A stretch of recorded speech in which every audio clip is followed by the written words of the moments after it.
Guruvayur saint Antony's ദേവാലയത്തിൽ വിശുദ്ധ അന്തോണീസിന്റെയും വിശുദ്ധ സെബസ്ത്യാനോസിന്റെയും സംയുക്ത തിരുനാളിന് കൊടിയേറി മെയ് 1 മുതൽ 4 വരെയുള്ള ദിവസങ്ങളിലാണ് തിരുനാൾ ആഘോഷം. പീച്ചി ലൂർദ് മാതാ പള്ളി വികാരി ഫാദർ പ്രിന്റോ കുളങ്ങര കൊടിയേറ്റ് നിർവഹിച്ചു. വികാരി ഫാദർ സെബി ചിറ്റാട്ടുകര സഹകാർമ്മികനായി. തിരുനാളിനോടനുബന്ധിച്ച് പ്രസിദ്ധീകരിക്കുന്ന സപ്ലിമെന്റ് ജനറൽ കൺവീനർ ലോറൻസ് നീലങ്കാവിലിന് നൽകി പ്രകാശനം നിർവഹിച്ചു. മെയ് 1 വൈകിട്ട് വിശുദ്ധ കുർബാനയ്ക്ക് ശേഷം ദേവാലയ വൈദ്യുതി ദീപാലങ്കാരം സ്വിച്ച് ഓൺ കർമ്മം നിർവഹിക്കും.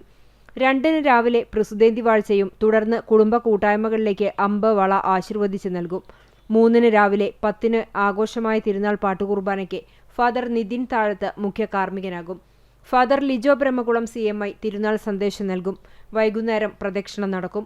തുടർന്ന് നാടകവുമുണ്ടാകും. 4 മരിച്ചവർക്കു വേണ്ടിയുള്ള കുർബാനയും വലിയ ഓപ്പീസും ഉണ്ടായിരിക്കും. വൈകുന്നേരം വിശ്വാസ പരിശീലന ദിനാഘോഷങ്ങളും നടക്കും. കൈക്കാരന്മാരായ ജോയ് ചെറുവത്തൂർ, ജോസഫ് വടക്കേത്തല, ജോഷി നീലങ്കാവിൽ, ജോയിന്റ് കൺവീനർമാരായ ജോർജ് പോൾ നീലങ്കാവിൽ, TK ജോഷി മോഹൻ, പ്രിൻസൺ തരകൻ എന്നിവർ നേതൃത്വം നൽകി.